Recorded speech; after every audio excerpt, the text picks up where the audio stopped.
Intermediate విద్యారంగంలో అగ్రగామి మన NSR impulse education institution. IIT, JEE అయినా, నీట్ అయినా తిరుగులేని విద్యా సంస్థ NSR impulse. Yes, continuation to the last class. When we observe the structure of renal pyramid, just assume this is the renal pyramid. This is the renal pyramid. Inside of the renal pyramid, several collecting ducts are united. Several collecting ducts of nephrons are united and form a common duct. That is said to be as the duct of Bellini. This is said to be as the duct of Bellini. So these are said to be as the collecting ducts of nephrons. Collecting ducts of nephrons. Several collecting ducts of nephrons are gets opens into the renal pyramid. They finally united and form the duct of Bellini inside of the renal pyramid. So here very important. Then what are the structural units of kidney? What are the functional units of kidney? Means structural and functional units. Functional units of kidneys are nephrons or uriniferous tubules. Definitely in the case of each and every kidney, the structural units as well as the functional units of the kidneys are said to be as the nephrons or uriniferous tubule. Definitely how many number of the nephrons or uriniferous tubules are present in a kidney means 1 million nephrons are present for each kidney. For single kidney 1 million nephrons. In both sides of the kidneys totally 2 millions of the nephrons such as the 20 lakhs of the nephrons are present. Definitely in single kidney 1 million nephrons. In both sides of the kidneys about 2 millions of the nephrons or the 20 lakhs of the nephrons are present. So up to 40 years in both kidneys 2 millions of the nephrons are present. After 40 years, for every 10 years 10% of the nephrons are degenerated. So means up to the 40 years in both kidneys 2 millions of the nephrons such as the 20 lakhs of the nephrons are present as it is. But after 40 for every 10 years 10% of the nephrons are gets degenerated. So on this particular concept, how the question may be given in the NEET examination means, on this particular concept, how the question may be given in the NEET examination means, calculate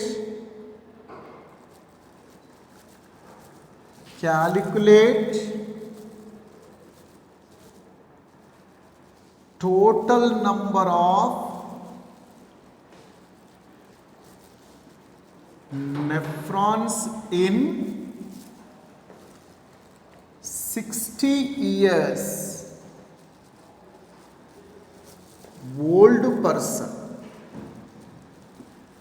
60 years old person, Definitely on this particular concept, the question may be asked like this. Calculate the total number of the nephrons in 60 years old person. Means, definitely in 40 years old person, in 40 years old person totally 20 lakhs of nephrons, that is the 2 millions of nephrons are present in both kidneys. When he reaches to 50 years, when he reaches to 50 years, of the 20 lakhs, 10% of the nephrons are degenerated. 10% means 2 lakhs. So means whenever the person reaches to 50 years from 40 years, about 2 lakhs of the nephrons are degenerated. Finally, 18 lakhs of nephrons are in functional in 50 years old person. Again, whenever this person is reaches to 60 years, again 10% out of 18 lakhs are degenerated. 10% out of 18 lakhs of the nephrons are gets degenerated whenever the person is reaches to the 60 years old. Then what is the 10% of the 18 lakhs? 1,80,000. 1,80,000 is 10% of 18 lakhs. Means 1,80,000 nephrons are degenerated whenever the person reaches from 50 to 60 years. So finally in 60 years old person, 16 lakhs 20,000 nephrons are in functional. 16 lakhs 20,000 nephrons are in functional in 60 years old person in both kidneys. Like that way, up to 40 years, in both kidneys definitely 2 million such as the 20 lakhs of the nephrons are present. They are the structural and functional unit of the kidney. After 40, for every 10 years, 10% of the nephrons are degenerated. At that rate, in 60 years old person definitely 16 lakhs 20,000 nephrons are present. They may be useful for the formation of the urine. Next, before going to the structure of nephron, what are the ureters? What is the urinary bladder? What is the route of the flow of urine? Before going to the structure of the nephron, what are the ureters? What are the ureters? And what is the urinary bladder? Just assume these are the both sides of the kidneys. So these are the both sides of the kidneys, these are the ureters. So both sides of the ureters are runs to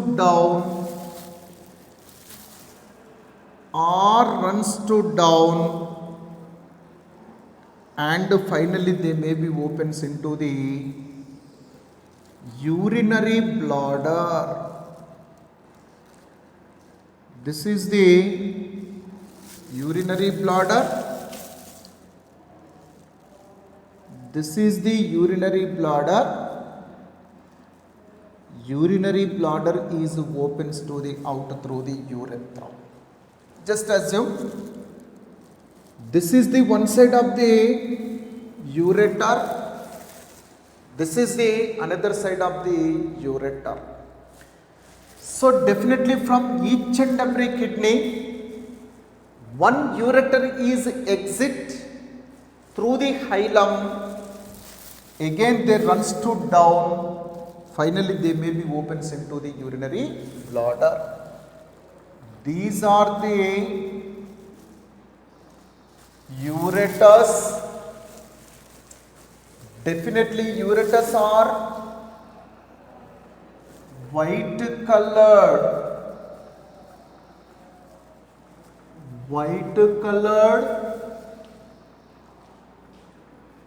slender tubes.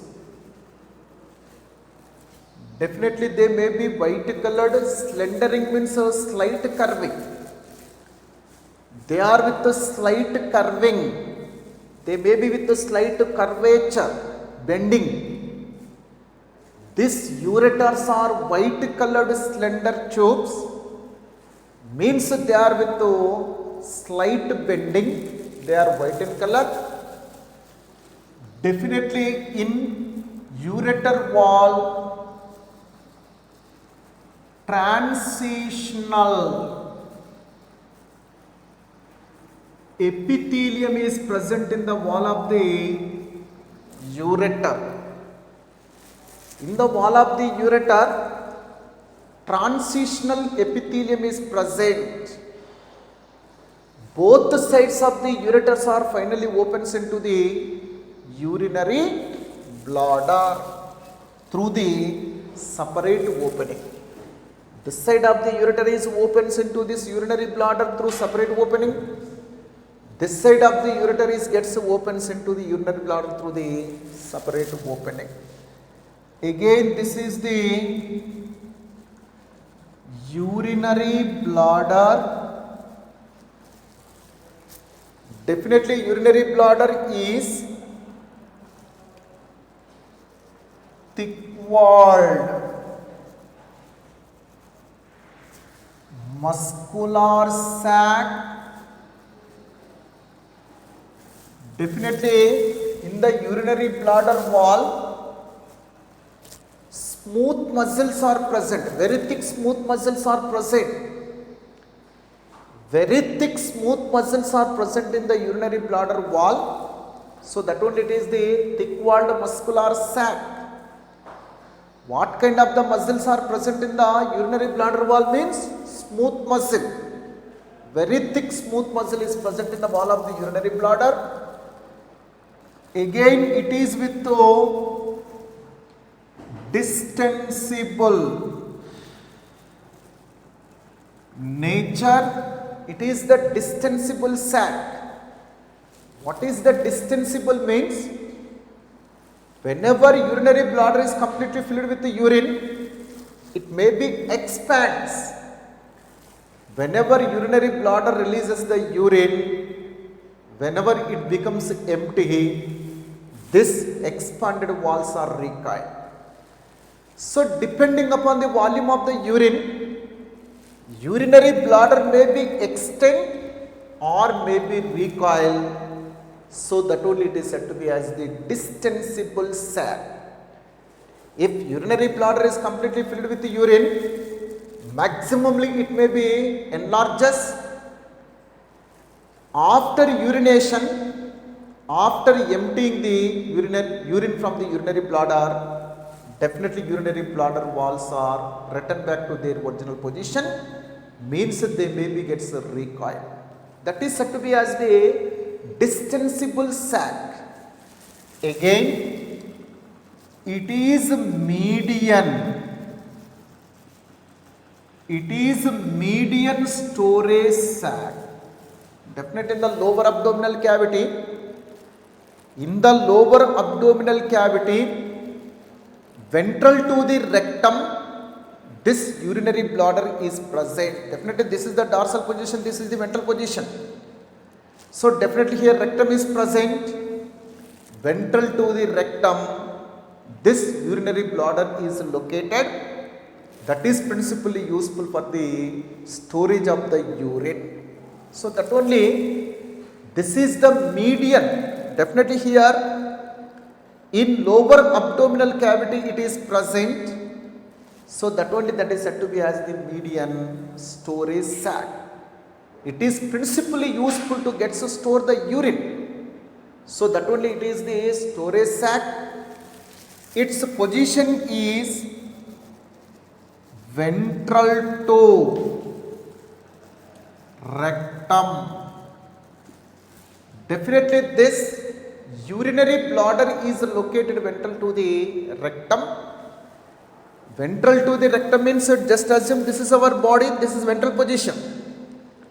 So definitely this is urinary bladder, this is the rectum. Like this, in our body dorsal means this is a dorsal position. Dorsally rectum is present, ventrally urinary bladder is present. So position of the urinary bladder is ventral to rectum. Its walls also lined with transitional epithelium. Definitely in the case of the urinary bladder wall also transitional epithelium is present like that of the ureter wall. So in the urinary bladder also definitely transitional epithelium is present here. Again urinary bladder is opens into the urethra. It is opens into urethra. Urethra is the common passage for urine as well as the semen exit in the case of the male. But in the case of the female, urethra is useful to carry the only urine. In the case of the female, urethra is useful to carry the urine only. But in the case of the male person, urethra is acts as the common passage for exit of urine as well as the semen. So that is the urethra. In the case of the male person, urethra passes through the penis. In the case of the female, that is passes separately ventral to the urethral orifice. Urethral orifice. So definitely urethra which is present, this is the common passage. Common passage for urine and semen in male. But in the female, urethra is only acts as the route for exit of urine. Exit of urine. In the case of the male person, this urethra is passes through the penis. Just assume this is the penis of the male person. This is the penis of the male person. This is the urethra. This is the urethra.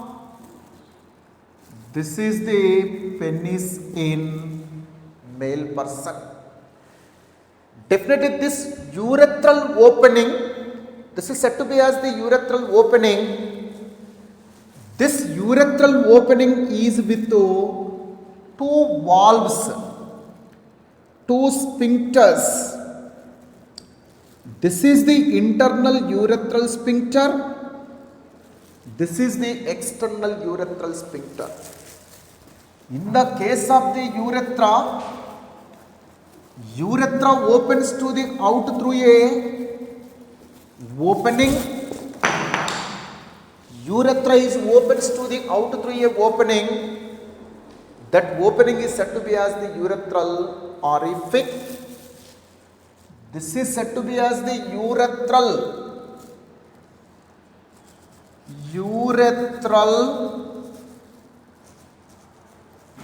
orifice. The opening of urethra to out is said to be as the urethral orifice. This urethral orifice is covered with two types of the sphincters. Internally, whatever the sphincter which is present, this is internal sphincter. Internally, whatever the sphincter which is present, this is said to be as the internal urethral sphincter. Internal urethral sphincter. This is made up of with a smooth muscle. It is involuntary. It may not be works with our conscious. It is involuntary.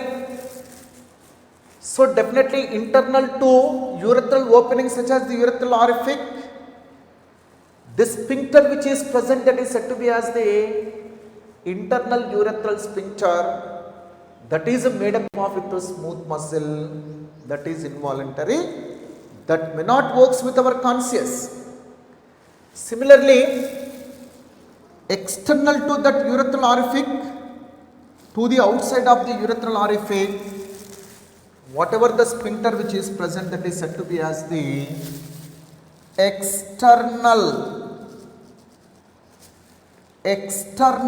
urethral sphincter, that is made up of with skeletal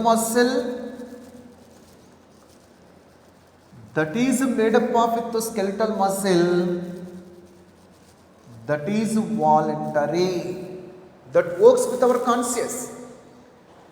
Definitely in the case of the urethral orifice, urethra gets opens to the out through a opening, that is said to be as the urethral orifice. Urethral orifice is guarded with two sphincters. One is internal urethral sphincter, that is made up of with a smooth muscle, that is involuntary, that may not works with our conscious. Second, external urethral sphincter, that is made up of with the skeletal muscle, that is the voluntary, that works with our conscious. Next, in the case of the female, infections are more common when compared to the male person. In the case of the female, infections are more common when compared to the female, because in the case of the female,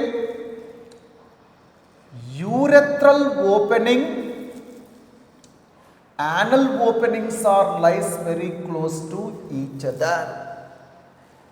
In the case of the female, urinary opening, that is the urethral opening, anal opening are lies very close to each other.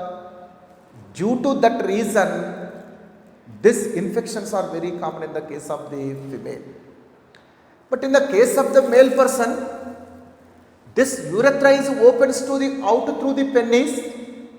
At the tip of the penis, this urethra gets opens to the out. So that only in the case of the male, urethral opening is lies far distant to anal opening. Urethral opening is lies far distant to anal opening. So that only in the case of the male, infections are very rare. So in the case of the female, infections are very common, because in the case of the female, urethral opening is lies very close to the anal opening. So that only in the case of the female, infections are very common. But in the case of the male person, this urethral opening is present at the tip of the penis. So that only this urethral opening is lies far distant to the anal opening. So that only in the case of the male, infections are very rare. Next, what is the structure of nephron? Definitely in the case of the human kidney, structural as well as functional units are nephrons here. Structural and functional unit of kidney is the nephron. So then what is the structure of nephron or structure of uriniferous tubule? So what is the structure of the nephron? What is the structure of the uriniferous tubule? In the case of the nephron,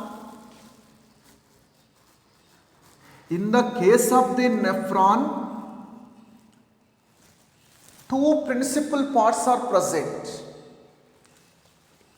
One is the Malpighian body or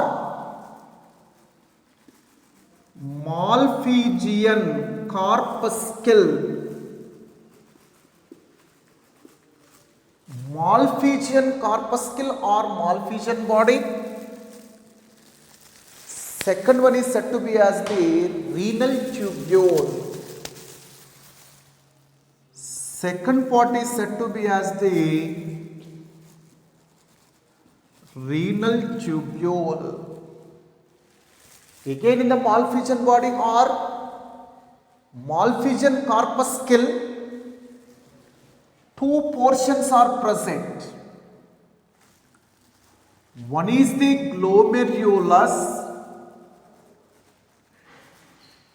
second one is the Bowman's capsule. Definitely in the case of the Malpighian corpuscle or in Malpighian body, again two portions are present. One is the glomerulus, second one is the Bowman's capsule. Again in the renal tubule, first part is the PCT, proximal convoluted tubule, that is the PCT, proximal convoluted tubule. Second, loop of Henle. Third one is the distal convoluted tubule.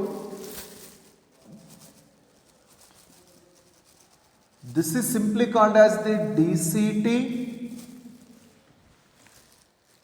Again, fourth one is the collecting duct.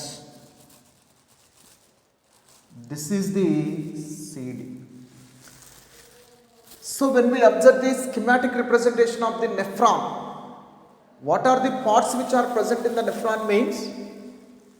In nephron, Malpighian body, renal tubules are the two principal parts. Again, how the Malpighian tubule or the Malpighian corpuscle gets formed means by the two parts. One is the glomerulus, second one is the Bowman's capsule.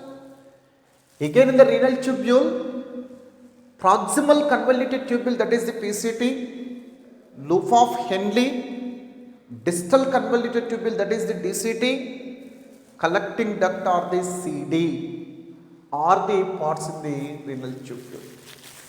Again, first, Malpighian body. In the case of the Malpighian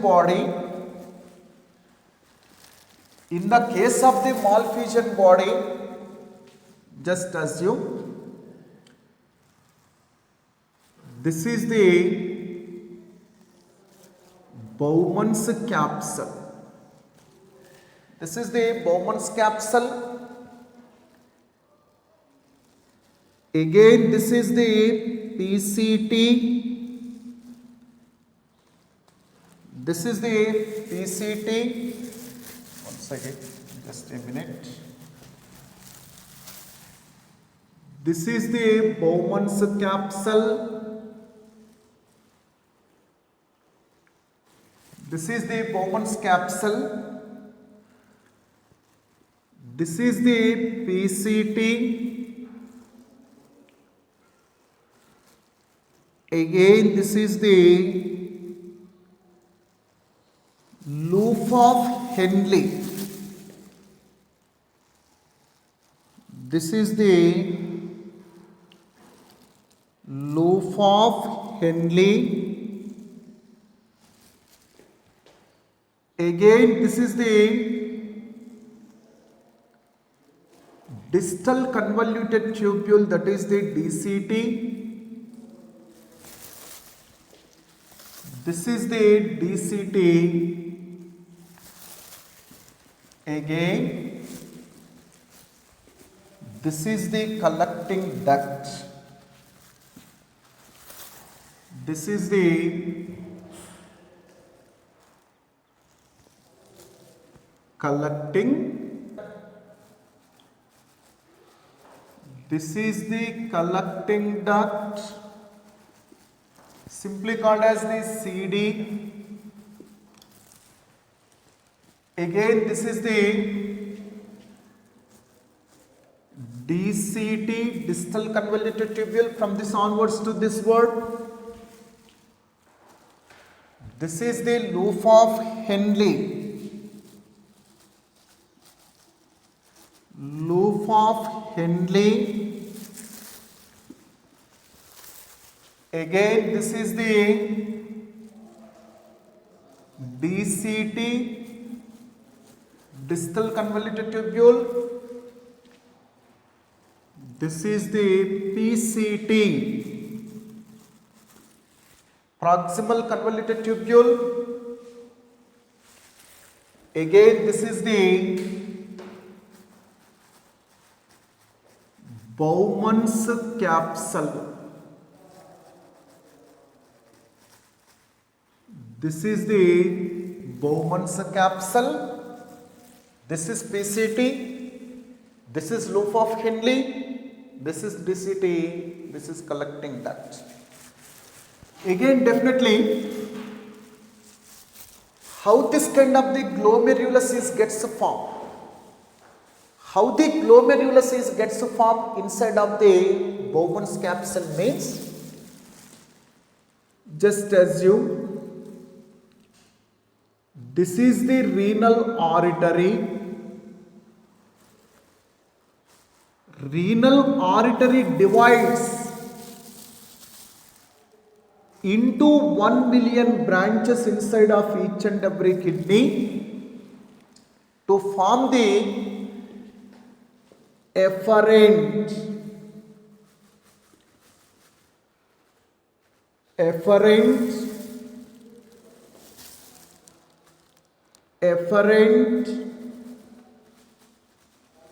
renal arteriole. This is the efferent renal arteriole. Definitely, this is the renal artery. This is the renal artery. With entry of the renal artery into kidney, definitely this renal artery divides into 1 million branches. Each and every branch is said to be as the efferent renal arteriole. Efferent means that carries the blood towards the nephron. Efferent means that carries the blood towards the nephron. This is the efferent renal arteriole that carries the blood towards the Bowman's capsule. Inside of the Bowman's capsule, efferent renal arteriole divides into branches to get to form the capillary network.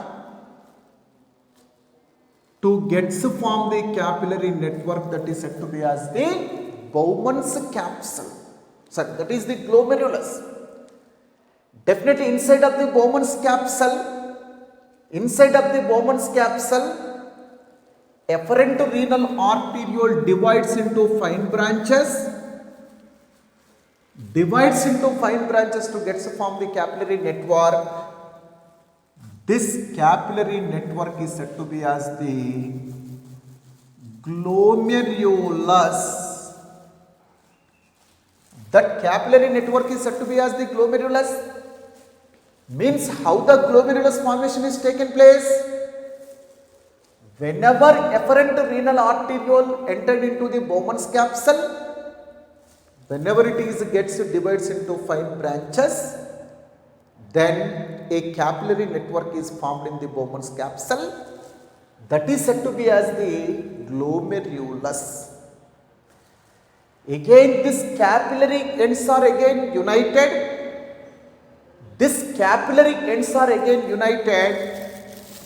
and form the another blood vessel. All this kind of the capillaries are finally aggregated and form the another blood vessel. This blood vessel is said to be as the efferent renal arteriole. That is said to be as the efferent renal arteriole. Efferent means it carries the blood away from the Bowman's capsule. It carries the blood away from the Bowman's capsule. So that only this blood vessel is said to be as the efferent renal arteriole. Definitely, efferent renal arteriole divides into capillaries to form the glomerulus. These capillaries are again united and form the efferent renal arteriole to carry the blood away from the Bowman's capsule. Efferent renal arteriole diameter is greater than efferent renal arteriole. Efferent renal arteriole diameter is greater than efferent renal arteriole. Again, this efferent renal arteriole moves towards the PCT and DCT, extends towards the PCT and this is the PCT, this is the DCT, and divides into capillaries,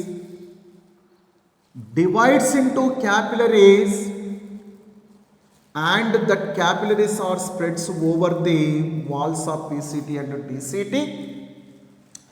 Again, all that kind of the capillaries finally aggregated and finally form a capillary network over that kind of the PCT and DCT wall. Just assume this is the efferent renal arteriole that divides into capillaries. All such capillary network is spread over the PCT and DCT wall. PCT and DCT wall. PCT and DCT wall. That capillary network which is spread over the wall of the PCT and DCT, that capillary network is said to be as the peritubular capillary network. That capillary network is said to be as the peritubular capillary network. Peritubular capillary network. Just assume here, this is the efferent renal arteriole that extends towards the PCT and DCT, where that is gets divides into capillaries.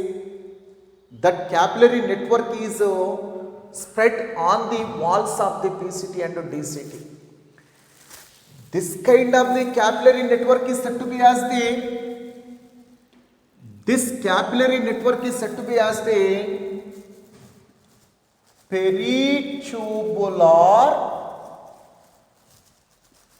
capillary network. This is said to be as the peritubular capillary network. Peritubular capillary network. Here very important.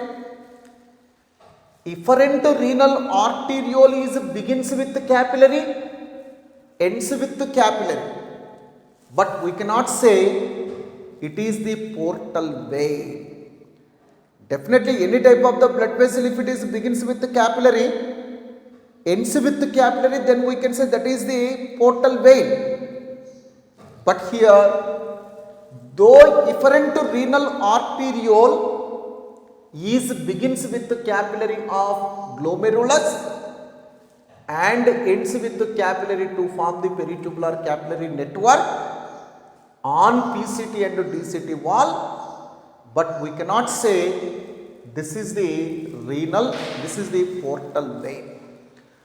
Why we do not call efferent renal arteriole as the portal vein, though it is begins with the capillary, ends with the capillary means to call a blood vessel as portal vein that must be terminated in a organ.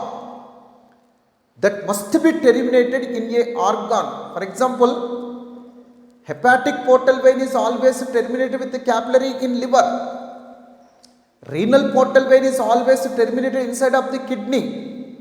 But here, this efferent renal arteriole is not gets terminated in a particular organ, and it may be begins within the kidney, it may be terminated within the kidney. From other organs, blood capillaries may not be gets arises, they may not be united to form the blood vessel.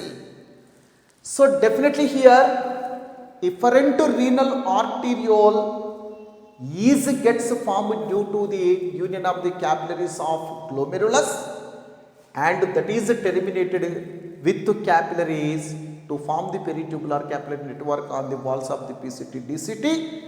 So that only within same organ, if capillaries may be united to form a blood vessel, if that blood vessel is gets terminated inside of the same organ, then we cannot say that is as the portal vein. So that only very important question in the NEET examination point of view. Which of the following blood vessel, though it is formed with the capillary, ends with the capillary, but we cannot call it as the portal vein, means efferent renal arteriole. Efferent renal arteriole is not called as the portal vein, though it is begins with the capillary, ends with the capillary. Again, of the peritubular capillary network, the center is said to be as the peritubular capillary network. Two capillaries extends. This is the one capillary, this is the one capillary. Two capillaries are extends parallel to the loop of Henle. Parallel to the loop of Henle to supply the blood to the loop of Henle. So from this peritubular capillary network,